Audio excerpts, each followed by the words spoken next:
अगर कोई दिक्कत हो तो आप जो है ये जो मेरा टेलीग्राम का ग्रुप है, इस ग्रुप में आप मैसेज कर सकते हैं। कोई भी आप क्वेरी पूछना चाहते हैं जीएसटी से रिलेटेड, ग्रुप में जो है अपना मैसेज डाल सकते हैं, हम आपको जवाब ज़रूर देंगे।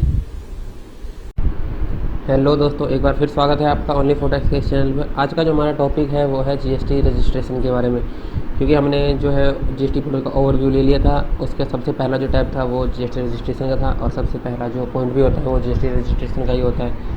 तो आज जो है हम जीएसटी रजिस्ट्रेशन करना सीखेंगे। सबसे पहले हम बात करते हैं कि रजिस्ट्रेशन के लिए जो डॉक्यूमेंट्स रिक्वायर्ड होती है वो क्या क्या होती है, और उनके बिना जो है रजिस्ट्रेशन नहीं होता। तो सबसे पहले जो होता है, जो आप उसको प्रोप्राइटर होगा या फिर जो भी बंदा होगा जिसका पैन कार्ड होगा या कंपनी होगी जो भी है, उसकी जो है उसकी फ़ोटो चाहिए।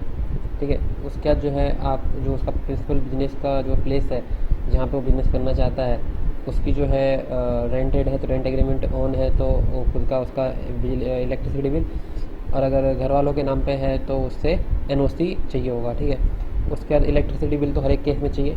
ठीक है, और एक चीज़ ध्यान रखना कि जो ये सारे डॉक्यूमेंट्स जो होते हैं, ये सारी जो होती है वो 100 KB के अंदर ही हो, क्योंकि कई जगह पे जो है 100 KB से ऊपर की डॉक्यूमेंट्स वो अपलोड नहीं लेते। पैन कार्ड तो आपको मिलेगा ही, ईमेल आईडी, फ़ोन नंबर, ये कुछ चीज़ें हैं जिनका होना बहुत ज़रूरी है। इनके बिना जो है रजिस्ट्रेशन का प्रोसेस आप आगे नहीं कर पाओगे। तो ध्यान रहे कि ये चीज़ें एक बार और रिपीट कर देता हूँ। सबसे पहला जो है आपको उसका फ़ोटो चाहिए होगा, ठीक है, पर्सन का। उसका जो है आपका उसका आधार कार्ड चाहिए आपको। उस आधार कार्ड मैंडेटरी नहीं है लेकिन आप ले लेना, कोई इशू नहीं है। उसके बाद जो है उसका आपको फ़ोन नंबर, उसका ईमेल आईडी, उसका रेंटेड है तो रेंट एग्रीमेंट, अगर खुद का है तो उसका प्रॉपर्टी पेपर, और बिजली बिल तो हर एक केस में चाहिए, चाहे वो रेंटेड हो, ऑन हो, लीज हो, जो भी है। और अगर घर वालों के नाम पे है तो एनओसी चाहिए होगा। ठीक है, और इलेक्ट्रिसिटी बिल तो हर एक केस में चाहिए, आपको मैंने बता दिया। इन 5-6 चीज़ों को मैंडेटरी है लेना, इनके बिना रजिस्ट्रेशन जो है प्रोसेस आगे नहीं होगा। ठीक है, ओके, तो आगे बढ़ते फिर। तो चलिए चलते हैं जीएसटी रजिस्ट्रेशन के लिए पोर्टल पर।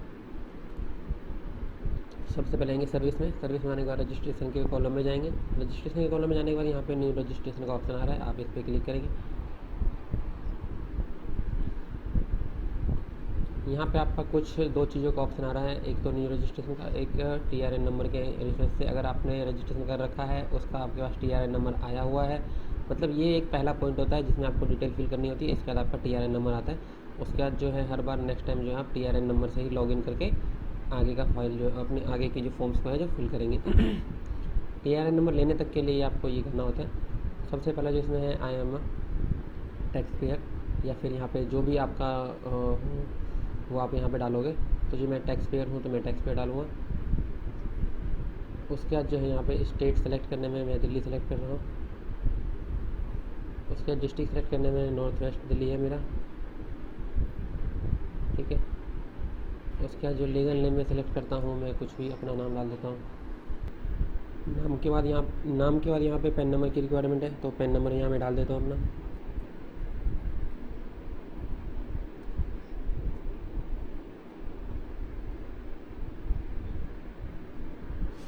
ये पैन नंबर के बाद यहाँ पे मेरा ईमेल आईडी मांग रहा है।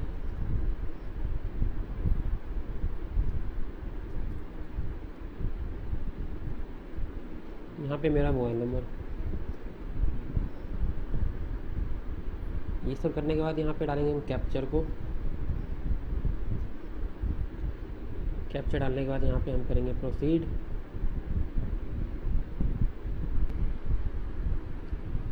इसके बाद यहाँ पे 2 OTP आता है, एक तो आपके मोबाइल नंबर पर आएगा और एक आपके जीमेल पे आएगा। जी, मोबाइल नंबर पर मेरा OTP आ चुका है।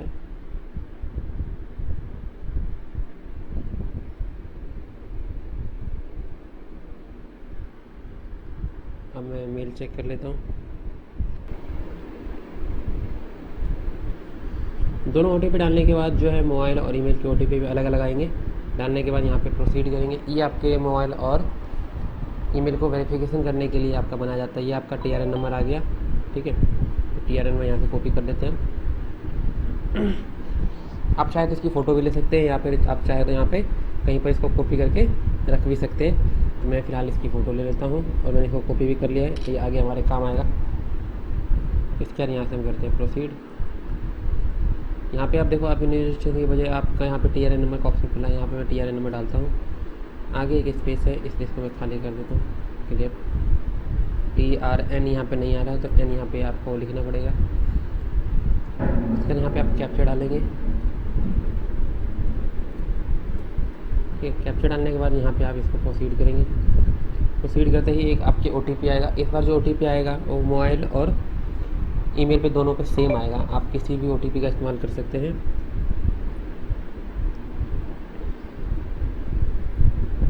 तो ये OTP आ गया मेरा।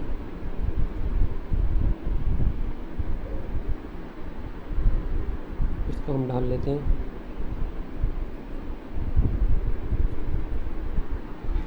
इसके यहाँ पे प्रोसीड करते हैं। अब ये जो है ऐसा कुछ ऑप्शन खुलेगा आपका, जिसमें आपका लिखा होगा न्यू रजिस्ट्रेशन का ऑप्शन आ रहा है आपके पास। यहाँ पे जो ये पेंसिल दिख रहा है आपको, इस पर आप जाओगे एडिट करने के लिए। यहाँ पे सब कुछ आ रहा है, डेट वगैरह आ रहा है, फॉर्म नंबर आ रहा है, एप्लीकेशन फॉर्म, न्यू रजिस्ट्रेशन आ रहा है, डेट ऑफ एक्सपायरी आ रहा है कि अगर आपने इतने तारीख तक इसको नहीं किया फिर तो ये एक्सपायर हो जाएगा। ठीक है, यहाँ पे एक्शन लेने के लिए हम चलते हैं। एक्शन में जाके पेंसिल पे क्लिक करेंगे तो यहाँ पे ये आपका पेज खुलेगा। इस पेज में मैं जो आपको हर चीज़ बताऊँगा, लेकिन मैं इसको फाइल नहीं करूँगा क्योंकि मुझे रिक्वायरमेंट नहीं है। मैं आपको दिखाने के लिए सिर्फ अपना कर रहा हूँ। ठीक है, तो यहाँ पे जो है कुछ टैब्स हैं, जैसे बिजनेस डिटेल। यहाँ पे बिजनेस डिटेल डलती है, यहाँ प्रमोटर डिटेल डलती है, या पार्टनर्स वगैरह जो भी है। ऑथराइज सिग्नेटरी अगर कोई आपकी कंपनी में जो रखोगे, जिसको बनाना चाहते हो, उसकी डिटेल यहाँ डलेगी। उसके बाद सेकेंड यहीं पर वही ऑथराइज, मतलब और भी कुछ लोग होंगे, उनकी डिटेल डलेगी।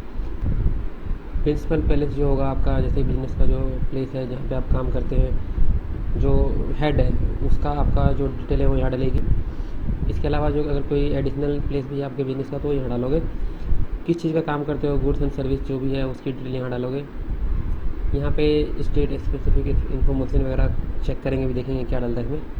उसके यहाँ पे वेरिफिकेशन करेंगे और ये डन हो जाएगा। चलिए जो पहले शुरू करते हैं बिजनेस डिटेल से। बिजनेस डिटेल में आपका यहाँ पे लीगल नेम और यहाँ पे पैन कार्ड नंबर ऑलरेडी आ रहा है। उसके यहाँ पे आपको ट्रेड नेम डालना है। मैंने मान लो ABCD डाल दिया।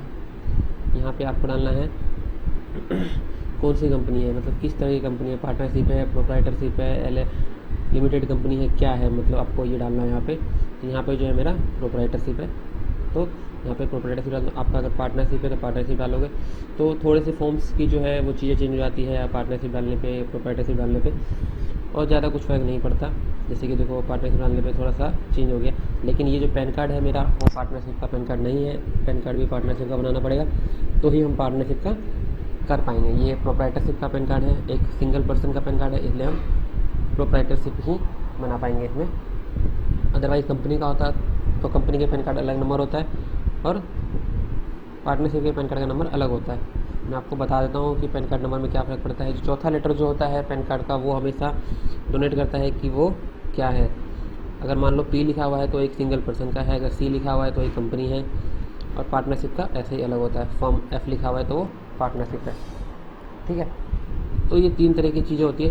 फोर्थ लेटर हमेशा डिनोट करता है कि वो पैन कार्ड किस चीज़ का है। ठीक है, प्रोप्राइटरशिप डालने के बाद हम यहाँ पे आते हैं। तो यहाँ पे name of the state Delhi, यहाँ पे नॉर्थ दिल्ली मेरा आ रहा है। यहाँ पे आ रहा है जुडिशन का ऑप्शन। सबसे जो मुश्किल काम होता है GST रिटर्न में वो इन तीनों चारों चीज़ों को भरना होता है। ये चीज़ें हमें ढूंढनी पड़ती है और ये बहुत मुश्किल से मिलती है। दिल्ली का तो खैर चलो मिल जाएगा, अदर स्टेट्स में बहुत ज़्यादा दिक्कत होती है ढूंढने में। तो चलिए मैं इसको ढूंढना सिखाता हूँ कि कैसे ढूंढते हैं। तो यहाँ चलते हैं, डालेंगे।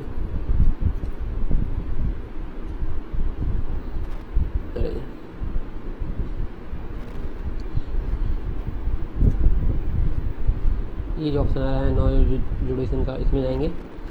यहाँ पे हम cbicgst.gov.in का इस्तेमाल करेंगे क्योंकि ये ऑफिशियल वेबसाइट है, इस पर हमें सब कुछ मिल जाता है।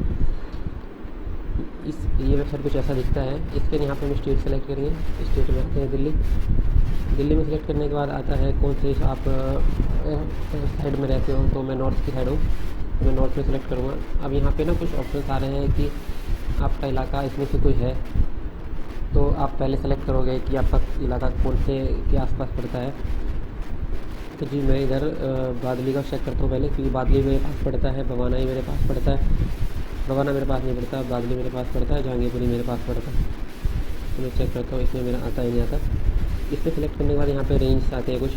आपको हर एक रेंज को पढ़ के देखना पड़ेगा कि मेरा जो है कौन से रेंज में मेरी जो एड्रेस है वो फुलफिल होती है। तो यहाँ पे आपको ना ऐसे करके पढ़ना पड़ेगा। ठीक है, हर एक रेंज को आपको पढ़ना पड़ेगा एक एक करके, और आप एक एक करके पढ़ोगे तो ही आपको पता चलेगा कि आपका जो है वो किस में आ रहा है। इसमें मेरा नहीं आ रहा है।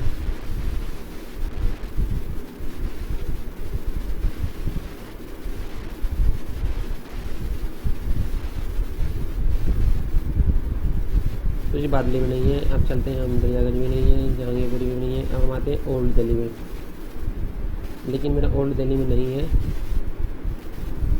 एक काम करता हूँ, मैं नॉर्थ वेस्ट में आता हूँ, ज़रा सा वेस्ट में देखते हैं। पीतमपुर आ रहा है, रोहिणी आ रहा है, वजीरपुर आ रहा है। शायद इस जगह मेरा मिल जाए, क्योंकि मेरा जो है इसी में आता है।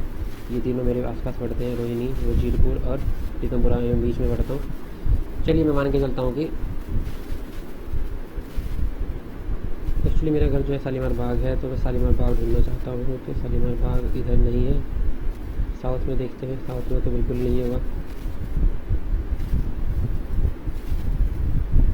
ईस्ट दिल्ली देखते हैं चेक करके।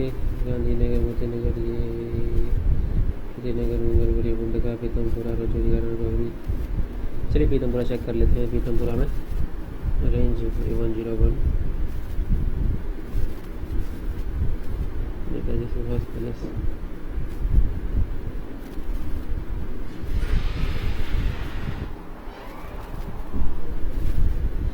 तो मतलब जैसे आपको जो एड्रेस दिख रहा है ना, इनमें से आपको ढूंढना पड़ेगा कि आपका जो एड्रेस है वो कहाँ फुलफिल होता है। आपको एक्यूरेट एड्रेस नहीं भी मिले तो भी आपको आसपास बिल्कुल लेके जाना पड़ेगा कि आपका जो लोकेशन है वो बिल्कुल आसपास होना चाहिए। तो ज़्यादा फ़र्क ना होना चाहिए इन आपके एड्रेस में और इसमें जो रेंज में एड्रेस है। अब आपको यहाँ पे जो आ जाते हैं, अगर रजिस्ट्रेशन के फॉर्म में, तो आपको यहाँ पे क्या चाहिए? आपको यहाँ पे ये वार्ड चाहिए। आपका वार्ड है वो आप वार्ड सेलेक्ट कर लो, जो भी आपका वार्ड पड़ता है। तो जैसे मान लो कि मैं चेक करता हूँ कि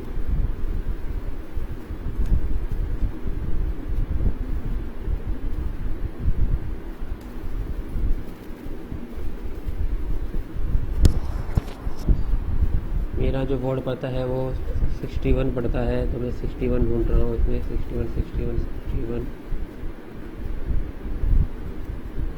61 ये मेरा वार्ड है। अब मेरे को पूछ रहा है कमिट मिनट बताओ, तो कमिट मिनट में अगर इसमें आता हूँ मैं तो दिल्ली आ जाता हूँ। दिल्ली में ये 1 2 3 4 दिल्ली है। तो मेरा नॉर्थ की साइड अगर हम चलते हैं या साउथ की साइड चलते हैं, मैं देख लेता हूँ किस में आ रहा था। इसी में आ जाते हैं। दिल्ली नॉर्थ में आता हूँ मैं। नॉर्थ में आ गया। डिवीज़न में मैं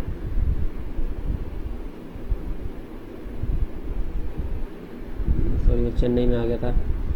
दिल्ली आना है मेरे को, दिल्ली नॉर्थ।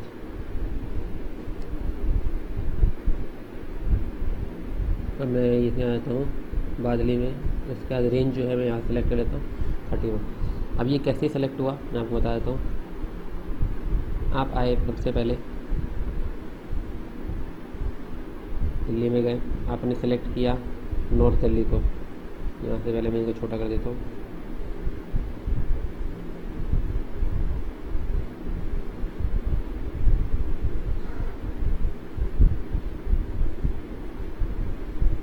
देखो ऐसा कुछ था आपके पास।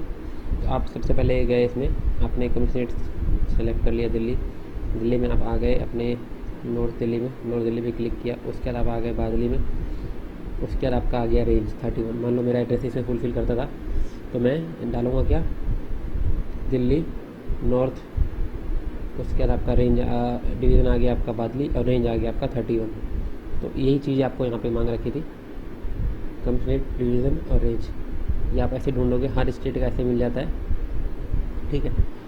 उसके बाद अगर आप कंपोजिशन में आना चाहते हैं तो आपको यहीं सेलेक्ट करना पड़ेगा। इसको यस करोगे तो आप कंपोजिशन में आ जाओगे, इसको नो कर दोगे तो आप कंपोजिशन में नहीं जाओगे, आप रेगुलर में रहोगे, ठीक है। उसके बाद आपका यहाँ पे आता है रीजन टू ऑब्टेन रजिस्ट्रेशन। आप किस लिए रजिस्ट्रेशन लेना चाहते हैं?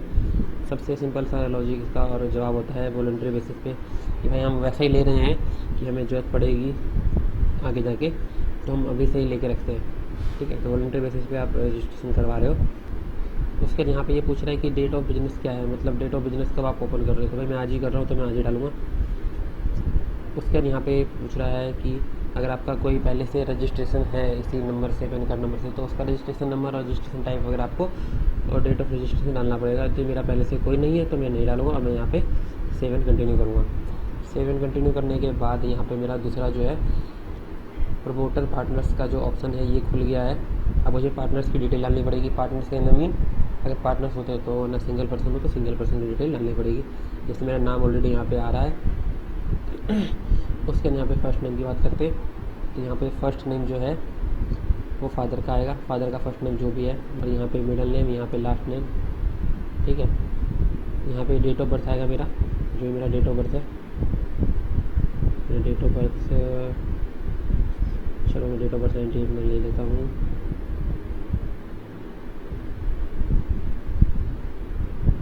डेट ऑफ बर्थ आ गया मेरा। यहाँ पे आ गया मोबाइल नंबर,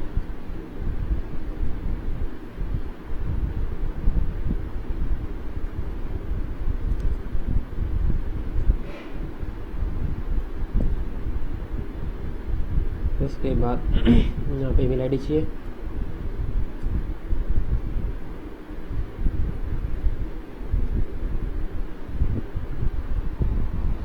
उसके बाद यहाँ पे पूछ रहा है मेल फीमेल, तो मैं मेल हूँ, मैं मेल डालता हूँ। आप फीमेल हो तो फीमेल डाल सकते हो। अब यहाँ पे पूछ रहा है डेजिग्नेशन क्या है, मतलब बंदा जिसको आप डाल रहे हो किसको क्या बनाओगे, मतलब तो यहाँ पे क्या आएगा, यहाँ पे आएगा आपका प्रोप्राइटर, ठीक है। तो यहाँ पे आपका प्रोप्राइटर आएगा, इसको फुल फॉर्म में आप लिखना, मैं आपको शॉर्ट में लिख के दे रहा हूँ। उसके बाद यहाँ पे आएगा अगर उसका कोई डायरेक्टर है, उसका कोई डिन नंबर भी है तो वो यहाँ पे आप डालोगे डिन नंबर वगैरह उसका। अगर पहले से किसी कंपनी में डायरेक्टर होते हैं कोई बंदे तो उनका डिन नंबर बनता है, तो डिन नंबर यहाँ पे आप डाल सकते हो अगर वो पहले से किसी कंपनी में डायरेक्टर है तो। अकाउंट नंबर मेरा यहाँ पे आ रहा है, पैन नंबर, पासपोर्ट नंबर वगैरह डालने की जरूरत नहीं है, आधार नंबर मैंडेटरी नहीं है लेकिन आप डाल लो आधार नंबर यहाँ पे, जो भी आपका आधार नंबर होगा वो आप यहाँ पे डाल के रख सकते हो, कोई इशू नहीं। उसके बाद मैंडेटरी नहीं है इसलिए मैं नहीं डाल रहा हूँ, आप डालोगे क्योंकि अगर कभी बाई चांस कुछ डिटेल आपकी फिल रहेगी कोई दिक्कत नहीं है। उसके बाद यहाँ पे जो है पार्टनर्स का एड्रेस, जो मतलब जो बंदा है जो आपकी कंपनी चलाएगा या आप जो खुद हो उसकी डिटेल यहाँ, उसका एड्रेस यहाँ डलता है। अभी बिजनेस का और डिटेल नहीं डाला है, ठीक है। तो जो मैं हूँ मेरा डिटेल मान लो डालना है तो 446, ठीक है, जो भी है एड्रेस मेरा डल जाएगा, ठीक है। यहाँ पे आप फ्लोर नंबर डालोगे, फ्लोर नंबर मेरा यहाँ पे मैं सेकंड फ्लोर पे रहता हूँ, सेकंड। यहाँ पे आपका प्रीमाइसेस नेम आएगा, प्रीमाइसेस नेम आएगा तो इसमें आएगा कुछ भी, अगर प्रीमाइसेस जो भी आपका प्रीमाइसेस है वो डाल दो। इस पर रोड स्ट्रीट डाल दो, कौन सा रोड है कौन सा स्ट्रीट है, यानी कि यहाँ पे आप इलाका लिखोगे कि आप कौन से इलाके में रहते हो, ठीक है। यहाँ पे आप डालोगे आसपास का आपको सोसाइटी का नाम, यहाँ पे आप डालोगे सिटी टाउन तो यहाँ पे आप लिखोगे न्यू दिल्ली, ठीक है। जो आपका होगा वो आप लिखोगे। यहाँ पे कंट्री में आओगे, कंट्री में आप लिखोगे इंडिया, और अगर आप किसी और कंट्री से कर रहे हो तो वो लिखोगे। किसी और कंट्री में आपका जो पार्टनर रहता है तो आप वो भी लिख सकते हो। स्टेट जो सिलेक्ट करोगे वो दिल्ली आपका है। डिस्ट्रिक्ट जो है आपका नॉर्थ वेस्ट दिल्ली मेरा चल रहा था, नॉर्थ वेस्ट है। पिन कोड जो है यहाँ पे जो भी है मेरा पिन कोड 11088 डालता हूँ मैं। उसके यहाँ पे ये पूछ रहा है कि जो उस पर्सन का जो है डॉक्यूमेंट्स अपलोड करना पड़ेगा, जैसे कि यहाँ पे उसका पिक्चर डालना पड़ेगा, ठीक है। आप पिक्चर फ़ोटो खींच भी सकते हो और यहाँ पे फाइल भी अपलोड कर सकते हो। मैं यहाँ पे खींच लेता हूँ फ़ोटो, ठीक है। तो यहाँ पे मैं कैमरे को अलाउ कर देता हूँ।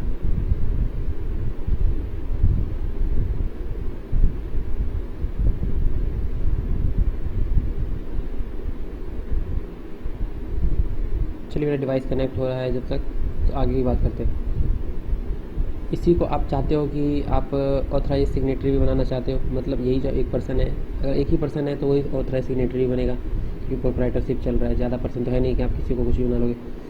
तो ऑथराइज सिग्नेटरी का मतलब यहाँ पे आपको इससे यही आदमी यहाँ भी चाहते हो, हाँ जी बिल्कुल यही चाहते हैं क्योंकि एक ही पर्सन है मेरे पास। तो इसको मैं यहाँ पे क्लिक कर दूँगा तो मुझे आगे वाला जो फॉर्म है वो फिल नहीं करना पड़ेगा, वो फॉर्म ऑटो फिल हो जाएगा, ठीक है। वो जो फॉर्म है वो ऑटो फिल हो जाएगा। चलिए यहाँ पे मैंने कर दिया, इसके यहाँ पे सेव एंड कंटिन्यू करता हूँ। यहाँ पे ये शायद आगे नहीं जा रहा है क्योंकि ये फ़ोटो मांग रहा है, ठीक है। तो ये डिवाइस कनेक्ट नहीं हो रहा है, चलिए अब इस नेक्स्ट पेज पे आ चुके हैं। तो नेक्स्ट पेज पे मैंने आपको बताया था कि अगर वो जो अभी सेव नहीं हुआ पीछे का, अगर वो सेव हो जाता, ठीक है, अगर आप फ़ोटो अपलोड कर देते, ये सब हट चुका है। आप जब यहाँ पे फ़ोटो अपलोड कर देते, यहाँ पे सेव एंड कंटिन्यू करते, ठीक है, तो आप इस वाले पेज पे आते और इस वाले पेज पे आने के बाद आपको जो है यहाँ पे सारी डिटेल फिल मिलती, क्योंकि जो सेम डिटेल वही पीछे वाली आपको यहाँ पे फिल हो जाती। उसके बाद आपको यहाँ पे जो है सिर्फ उसके डॉक्यूमेंट्स भी आपको कुछ नहीं करने पड़ते, आप सेम टू सेम हो जाता वो। फिर यहाँ से आप सेव कंटिन्यू करते, तो सेव एंड कंटिन्यू करने के बाद जो है आप इस कॉलम में आते हैं। इस कॉलम में आपको कुछ नहीं करना पड़ता, आप इसको आगे नेक्स्ट कर देते, कुछ भी करने की जरूरत नहीं है इसमें। फिर आप इस वाले कॉलम में आते, प्रिंसिपल ऑफ पैलेस के। यहाँ पे आप डालोगे अपने प्लेस ऑफ प्रिंसिपल जो आपका है, जहाँ पे आपका एड्रेस है बिजनेस का, वो डालोगे। तो यहाँ पे फ्लोर नंबर डालोगे, फ्लैट नंबर डालोगे, यहाँ पे बिल्डिंग नंबर, फ्लैट नंबर, यहाँ फ्लोर नंबर, यहाँ पे नेम ऑफ प्रेमाइसेस, यहाँ पे रोड एंड स्ट्रीट, यहाँ पे सिटी, यहाँ पे डिस्ट्रिक्ट, यहाँ पे पिन कोड। लैटिट्यूड लॉन्गिट्यूड का कोई मतलब नहीं है, ये सब फालतू दे रखा है, जरूरत नहीं है। कॉन्टैक्ट डिटेल जो है आपका ऑलरेडी फिल हो रखा है, तो इसकी जरूरत भी नहीं है डालने की। उसके बाद यहाँ पे आते हैं अपने बिजनेस की जो है डॉक्यूमेंट देने की बात आती है हमारी। तो जो बिजनेस के डॉक्यूमेंट देने की बात आती है, तो सबसे पहला जो होता है यहाँ पे हमें डालना होता है कि वो बिज़नेस जो है, जो प्लेस है वो कैसा है, मतलब ऑन है, रेंटेड है, लीज पे है, कैसा है। तो जी मेरा अगर रेंटेड है तो मैं रेंटेड डालूंगा, ऑन है तो ऑन डालूंगा, जो भी है वो मैं डालूंगा यहाँ पे। उसके यहाँ पे डालने के बाद मान लो मैं डाल देता हूँ रेंटेड है मेरा, और ऑलमोस्ट ज़्यादा रेंटेड ही होता है। रेंटेड है तो वहाँ पे पूछता है कि आप क्या क्या देना चाहते हो, तो मैं सबसे पहले दूंगा यहाँ पे अपना रेंट एग्रीमेंट दूंगा या लीज एग्रीमेंट दूंगा, ठीक है। यहाँ पे दो चीज़ मांगता है, तो पहला मांगेगा आपका रेंट एग्रीमेंट सिटी, दूसरा मांगेगा आपका इलेक्ट्रिसिटी बिल। तो पहले आप सबसे पहले जो है रेंट एग्रीमेंट दे दोगे। यहाँ पे डालने के बाद यहाँ पे जो चूज़ करोगे, यहाँ पे अपलोड कर दोगे फोल्डर। तो अपलोड करने के बाद जो है वो नेक्स्ट एक और ऑप्शन खुलेगा यहाँ पे। उस ऑप्शन के खुलने के बाद वहाँ पे आपका जो है वो इलेक्ट्रिसिटी बिल मांगेगा, उसमें आप इलेक्ट्रिसिटी बिल डालोगे। अदरवाइज यहाँ पे बिना डाले वो खुलेगा नहीं। और अभी मेरा कोई डाटा तैयार है नहीं कि मैं यहाँ पे इसको फाइल करूँ, मैं आपको सिर्फ दिखा रहा हूँ कैसे कैसे होना है। तो वहाँ पे जो है आप इलेक्ट्रिसिटी बिल डाल दोगे तो वो आगे प्रोसेस हो जाएगा। उसके लिए यहाँ पे पूछ रहा है आपका जो बिजनेस है इसका नेचर क्या है, मतलब कैसे आप बिजनेस करना चाहते हो, क्या है आपका होलसेल है, रिटेल है, क्या है, मतलब कोई सर्विस दे रहे हो या क्या कर रहे हो आप, मतलब। तो देखो जी मेरा जो है वो भी होलसेल का बिजनेस है, होलसेल में काम करूँगा और मैं रिटेल में काम करूँगा। तो होलसेल और रिटेल, आप मैन्युफैक्चरर हो तो यहाँ पे डाल सकते हो, आपका कोई लीजिंग बिजनेस है तो आप यहाँ पे डाल सकते हो, आप कोई इंपोर्ट करते हो तो यहाँ पे डाल सकते हो, या फिर वेयर हाउस वगैरह का कोई काम है तो आप यहाँ पे डाल सकते हो, ऑफिस सेल करते हो तो यहाँ पे डाल सकते हो, सप्लाई ऑफ सर्विस करते हो तो यहाँ डाल सकते हो। इसके अलावा कोई आप एडिशनल प्लेस ऑफ बिजनेस अगर ऐड करना चाहते हो तो यहाँ पे जाके इसको क्लिक करके ऐड कर सकते हो। अगर दूसरा कोई बिजनेस प्लेस है तो अगर आपका ब्रांचेस है तो उसमें आप जाके यहाँ पे ऐड करोगे, अगर सिंगल है तो यहाँ पे छोड़ दोगे। इसका यहाँ पे सेव एंड कंटिन्यू करोगे तो आप जो है एडिशनल प्लेस ऑफ बिजनेस में आपका जो है यहाँ पे आपने नो कर रखा था तो यहाँ पे कुछ खुलेगा नहीं। फिर इसके बाद आप यहाँ पे कंटिन्यू कर दोगे। फिर यहाँ पे आप इस पेज पे आओगे। इस पेज में आपसे पूछा जाता है कि आप किस चीज़ की गुड्स में डील करते हो। तो जो गुड्स होता है आपको उसके HSN नंबर डालनी होती है। तो आप कैसे ढूंढोगे कि आप किस गुड्स में करते हो, उसका HSN नंबर क्या है। तो आप यहाँ पर डालोगे। मान लो कि मैं जो है रिटेल और होलसेल करता हूँ आर्टिफिशियल ज्वेलरी की, ठीक है। तो यहाँ पे डालूँगा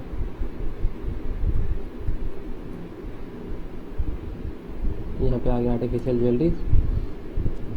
यहाँ पे मैं डालूँगा इसका HSN कोड GST वाला, ठीक है। तो यहाँ पे ये आ गया मेरा आर्टिफिशियल ज्वेलरी का जो है ये सारे कोड्स आ गए। तो मैं यहाँ पे क्या है कि मैं 7116 डालूँगा, यहाँ पे डालूँगा 7116। तो यहाँ पे ये सारे आ गए, ठीक है। तो आप पढ़ लेना कि इन कोड में क्या क्या चीज़ें आती है। तो आपको जो है 7116 जो है मेरा, यहाँ पे मैं इसको क्लिक करूँगा। आप 5 डाल सकते, जो HSN कोड है वो डाल सकते हो। तो आप ढूंढ लो कि आप 5 कौन कौन से डालोगे। 7117 भी डाल देता हूँ मैं, 7117 भी डाल देता हूँ, ठीक है। तो ये भी ज्वेलरी आपकी ऐड हो गई। ऐसे करके आप 5 डाल सकते हो। 5 डालने के बाद जो है आप यहाँ पे सेव एंड कंटिन्यू करोगे तो आपका यहाँ पे ये पेज खुलेगा।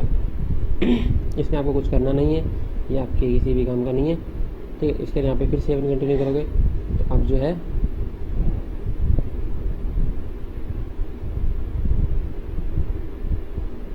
यहाँ पे ये ऑप्शन खुलता है। इस ऑप्शन में क्या होता है कि सेव एंड कंटिन्यू करने के बाद आपका ये ऑप्शन खुलता है। इस ऑप्शन में क्या होता है, यहाँ पे ये आई हैव लिव, यहाँ पे आप एग्री होते हो उसके बाद यहाँ पे जो है आपका नाम जो आपने आगे डाल रखा था वो नाम आता है, नाम को सेलेक्ट करते हो। यहाँ पे प्लेस ऑफ बिजनेस डालते हो, प्लेस ऑफ बिजनेस आप जल्दी डाल दोगे या जो कुछ डाल सकते हो। उसके बाद यहाँ पे आपका जो है submit with DSC, submit with E signature, submit with EVC, ये 3 ऑप्शन है। DSC का मतलब जो होता है वो डिजिटल सिग्नेचर होता है, और ये जो ई साइनर का मतलब होता है जो आधार कार्ड से जो आपका लिंक होता है फ़ोन नंबर, तो उस पर भी आपका OTP आके आपका ई साइन हो सकता है। और EVC जो है आपका मोबाइल नंबर और ईमेल आईडी से जो आपको OTP आता है उससे साइन हो जाता है। तो जो सबसे ईजी प्रोसेस है वो EVC का है, लेकिन EVC हर केस में नहीं आता काम। आपको EVC जो है सिर्फ प्रोप्राइटरशिप के केस में काम आएगा, बाकी कंपनी वगैरह के केसेस में आपका DSC लगता है, ठीक है। तो कंपनी के केस में आपका जो पार्टनर्स होता है उसका DSC ही लगता है, और वो DSC जो है उससे ही वो साइन होता है।